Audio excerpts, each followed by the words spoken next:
Hey guys, so today we are embarking on a journey to declutter our lives and shop with some purpose. Now, whether you're drowning in belongings or just tired of the clutter creeping up, we're here to explore how being more intentional with your purchases can actually lead to a happier, more organized existence and less financial stress. Hey, I'm Brett Nelson, founder of Debt Free Dad. I've paid up about $45,000 of debt. I have been debt free now for more than 11 years outside of my mortgage. And I've also helped thousands of other people save and pay off tens of millions of dollars with the work that we do here at Debt Free Dad. Now, after listening to this episode, if you want to take your finances to the next level, if you want to get better results in, say, just 30 to 60 days, I'm going to be sharing some information about how you can get started here later on in this episode. Now, I'm getting ready to sell my house. Now, to get you up to speed a little bit, I sadly lost my spouse to suicide. And this has been well over a year ago now. And during this past year, I have not made any huge financial decisions in my life. And when you're going through something like that, you're not always thinking clearly. So I wanted to wait a bit to get my head back in, get my emotions straight. And it really became apparent that the longer that we stayed here between me and my kids, we really just wanted a fresh start. So we are putting our house out for sale. So over the last 3 to 4 months, I've been getting ready to sell my house.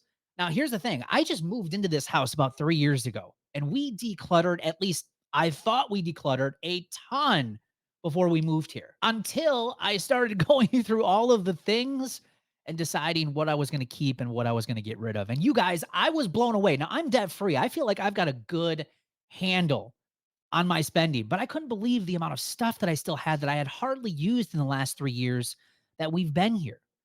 And I feel like I don't even really have that much stuff, but I was still it was just eye opening what I've donated, what I've sold, what I've thrown away, from kitchen gadgets to tools to lawn care equipment to clothes to toys to just random stuff that I thought I just needed in that moment, right? It's just sitting there collecting dust. So, in today's short episode, I just want to encourage you, if you haven't done this in a while, seriously, take a moment and take a look around at your home and intentionally look at the stuff that you have. Open your closets, open up your basement storage containers, open up bins, check out the garage, check out the shed, open up the kitchen cabinets, and then think about how often you're using all of that stuff.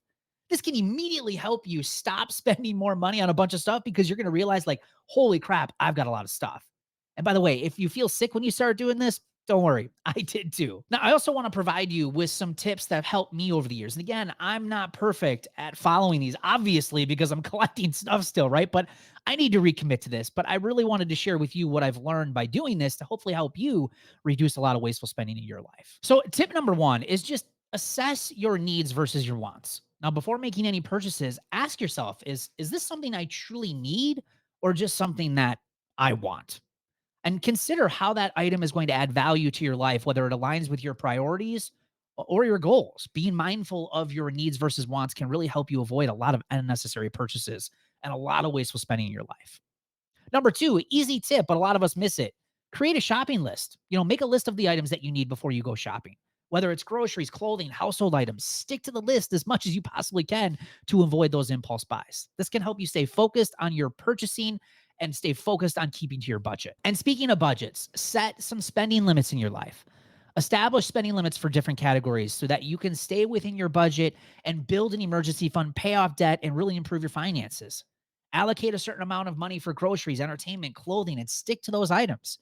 This can prevent a lot of impulse purchases and, again, a lot of wasteful spending. This is a great tip, but practice the one in, one out rule. Now, for every item that you bring into your home, consider getting rid of another item. This is going to prevent a lot of clutter from building up over time. And it also encourages you to be more selective about the things that you're actually acquiring and buying. Before purchasing something, ask yourself, hey, am I willing to give up this in order to have this? The next step is just declutter regularly. Set aside some time on a regular basis just to clutter your living spaces. Go through your belongings and identify items that no longer serve a purpose or just bring you joy. Donate, sell, or recycle these items to free up space and simplify your life. Regular decluttering can help you prevent a lot of clutter from accumulating over the years. The next one's more emotional, and it's hard, but be mindful of sentimental items.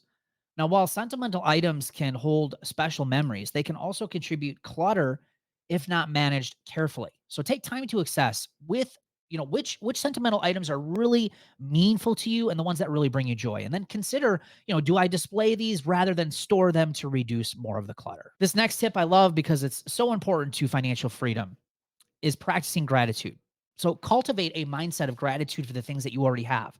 Take time to appreciate your belongings and that the thing, especially the ones that bring value to you, because the more you focus on the things that you already have, the less likely you are to focus on things that you don't have. And you're going to make much better purchasing decisions. So by being intentional with your purchases and decluttering regularly, you can simplify your life, reduce stress, create space that reflects your values and your priorities. Remember, it's not about depriving yourself of things that you enjoy, but rather about being thoughtful and deliberate and how you acquire and maintain your belongings. So listen, if decluttering is your thing and also getting out of debt is your thing, I've got a great little workshop for you. It's going to help you take control of your finances and get you amazing results in just the next 30 to 60 days.